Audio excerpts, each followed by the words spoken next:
Paul, congratulations, 3 points on the board. Was that the sort of reaction that you were looking for from your players? Yeah, and you know, all of us, the staff, everyone's involved in it. It was a good win. It was really difficult. It was difficult for many reasons, but the pitch was lively as anything, and you know, we didn't have much control in it as much as we would like. But like League One, unfortunately, sometimes away from home, it isn't about control and what you do. It's about scoring goals and trying to defend resolutely. My favourite part was, you know, all the lads were together, all the subs were screaming encouragement to their teammates, all the ones who came off give everything they could, and it just felt like a real squad effort, which pleases me. And you know, we probably could have scored late on, but we kindly let them get a goal back to help everyone's excitement in the stadium. But yeah, really good, and even better the fact that, you know, I said to him before the game, like, if something goes wrong, it's not a drama, just keep playing. And obviously we conceded early on, hugely disappointing, but we reacted really well. So yeah, really pleased.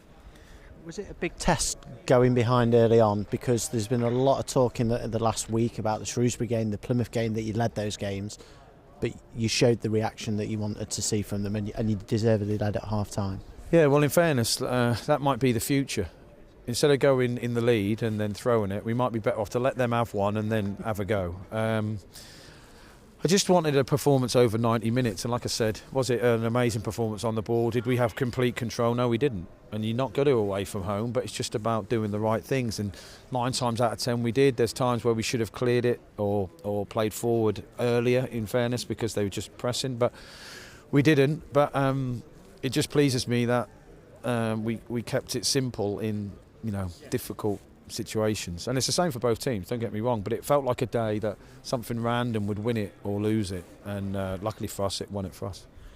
2 cracking goals from Louis Sibley today.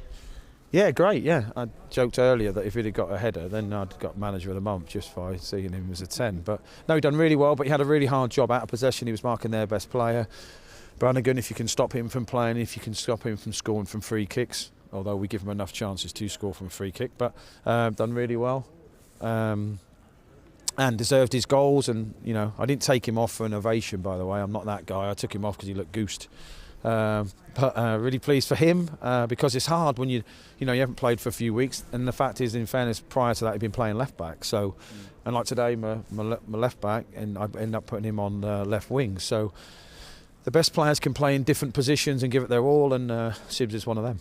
A lovely third goal as well, which came from a cross. The first goal came from a cross. The second goal came from a cross as well that was sort of recycled in the box. So that's the value of getting the ball in the box again. Yeah, definitely. And like, you know, I asked Colo to play between the 2 centre halves. Like, as soon as it goes wide, do not support the wingers. Leave them. Just get in the middle of the box, and good things will happen. And he made the right run, got good contact, and you know, might have been aided by a deflection, but as a striker, that's definitely a striker's goal. Don't worry about that. We'll see if we can edit it for him so it doesn't look like it touches anyone else on the way in, but I still think it's going in. I went to Disney a lot as a kid. I'm a believer. So really pleased for Colo. His work rate was a joke, and you know, on another day he might have got the odd free kick, but wasn't to be. So yeah, cross, goal. Love a cross.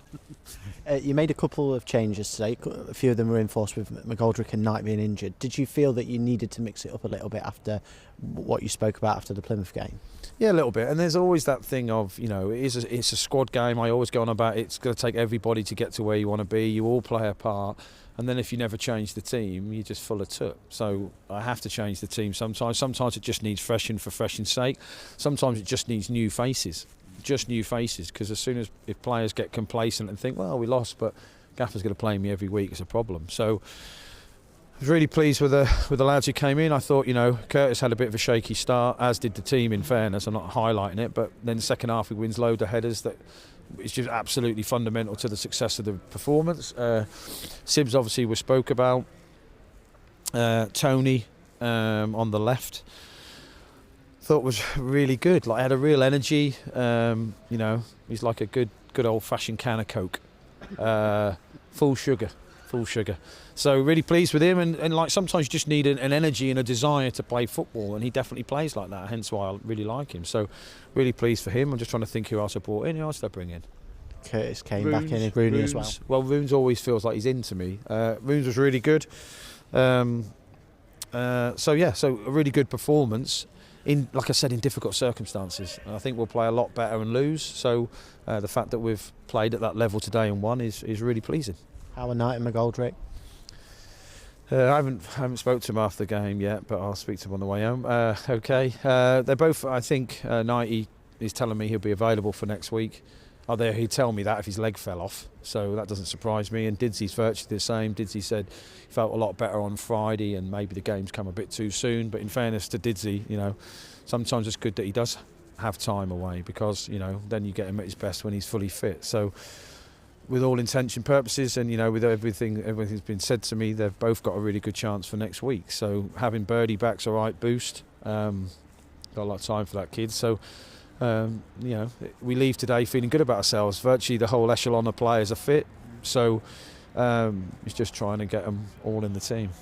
Last word, brilliant backing again. They've covered some miles this week, the supporters, and you guys as well. Yeah, obviously, as always, I really appreciate it. I presume the 1,1600 who went to Plymouth came here. If they chose Plymouth over this game, they're crazy. But a real effort. But I think the fans, including us, were a bit shell shocked with our start, and then as the game got going, they got better. I even saw the bounce today. I haven't seen that for a bit, which is hugely impressive. But as always, I really appreciate the fans, because it makes a massive difference. And when you're struggling, or if you're winning, the lads want to enjoy it with the fans. It just makes life and football so much more exciting when you've got a real backing and a togetherness. And I can really feel it at the club, and it's a joy to manage. So thanks everyone who came.